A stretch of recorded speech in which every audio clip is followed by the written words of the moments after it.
Hello and welcome to the second Write for Your Life podcast. As you can see, this is a video podcast and not an audio podcast. What was going to be the second Write for Your Life podcast, and I am aware that I've said the word podcast at least 5 times already, is going to have to be re-recorded unfortunately because the audio didn't come out quite as we would have wanted it to. And although I'm quite happy with the homemade feel, as you can see, it was a little bit too homemade, so we're going to re-record that in the next couple of weeks. But also, the reason I wanted to do a video podcast is because I want to share with you a website called Cueprompter.com, and which is an auto-queuing, a free auto-queuing website basically, and it's perhaps something that you wouldn't have thought of using in your writing before. Before I kick off with all that, I want to apologise for wearing a hat as well. I know it all seems terribly informal, but I have been wearing it earlier and I took it off, and you can imagine the devastation, so I thought it was probably better keeping it on. So yes, Cueprompter.com, that's what we're going to be talking about in a second. Okay, so this is Cueprompter.com. As you can see, it's got a very simple layout, which is a good thing because it's also very easy to use. There's really nothing else to it. There's this page and that's pretty much it, apart from the actual autocue itself.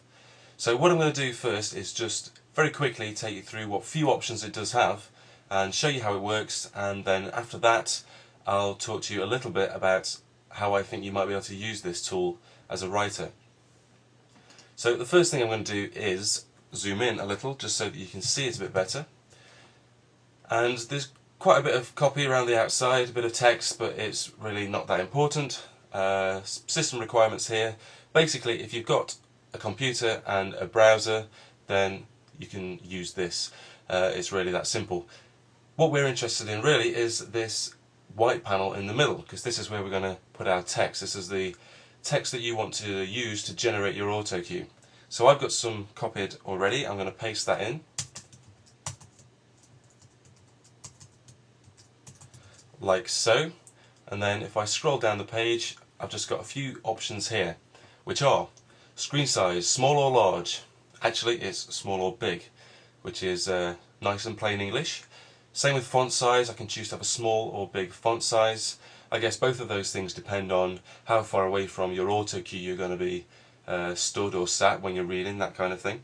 We've also got an option here to reverse mirror, which basically flips the text horizontally, so you can, I don't know, you can read it through a mirror if you really want to.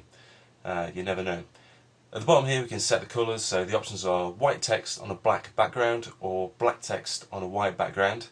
I'm sticking with white text on a black background because that's my preference, and the only other thing to notice is there is a maximum of 2,000 characters, which isn't that long I guess, but I mean it should be enough for short presentations, or if you, I don't know, if you want to read a poem without having to check your notes, something like that. If you're lucky enough to have an autocue system, you can use it for something like that. I'll come on to that later though. So you've got a maximum of 2,000 characters, so it tends to be for short things.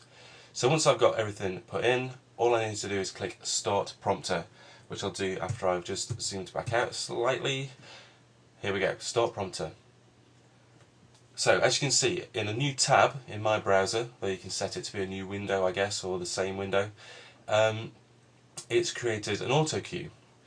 And at the top here, we have our options, and the most basic and the one that we're going to use the most is forward, which is basically start or play. So as soon as we click it, we can see the text that we've input into the panel on the previous tab or the previous page is now scrolling just like a normal autocue would.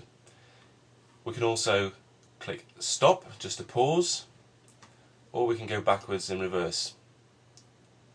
It does go backwards quite quickly. As you can see, it's already gone back to the start, but that's not too big a deal. You shouldn't really be using reverse too much once you get started. Perhaps the best feature is the speed. So if we click forward again, we'll talk and we'll present with different speeds, or in different speeds I should say. So it's great on here that we can change it to scroll faster. If one can go extremely fast. I guess most people would be around 2 or 3, but at least the option's there. You can basically go as quick as you want, and it'll accommodate for whatever your chosen speed reading is, or speeding read, speeding, either way. Also, the top right here, we can choose between normal and mirror, which is, as I say, flips the text horizontally, and finally we can go full screen. And that's pretty much it. It's a very simple autocue system. Okay, so there are a couple of ways that you can use this as a writer. First of all, you can use it as a bona fide autocue system. So if you're presenting your work, or if you're doing a video podcast like this one, you can use an autocue system. You might have noticed that I'm not using one, and most of it appears to be made up as I'm going along, and you'd be right to think that, but there we go. Or if you're doing a live performance of your work, say poetry or fiction, then you can stick a laptop at the front of the stage and, hey presto, you have an autocue system. And that avoids all the note shuffling and the navel gazing, all that kind of thing. So that's one way of using it.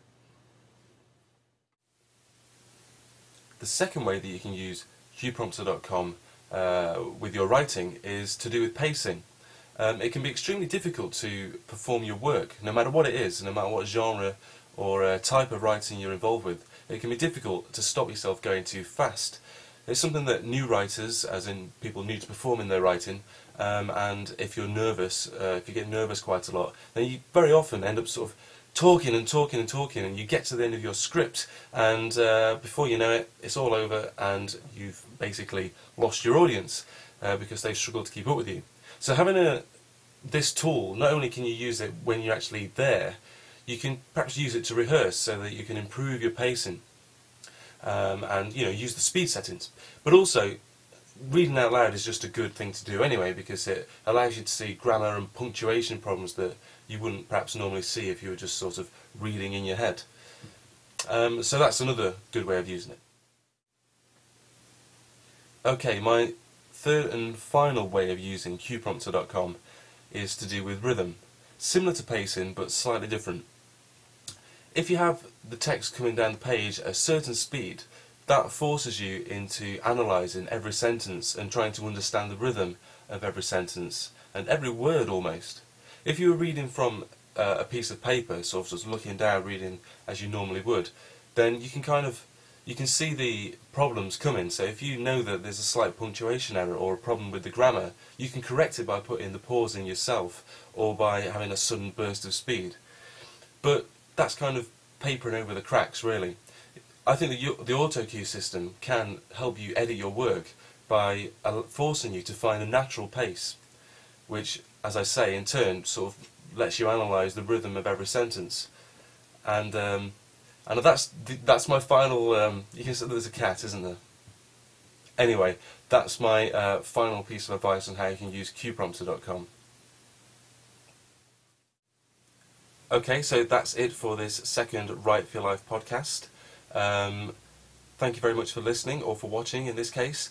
That's a very quick and rough guide to Cueprompter.com, which I hope you find useful. Please feel free to leave a comment in the comments section of the post, and you can access that at writeforyourlife.net.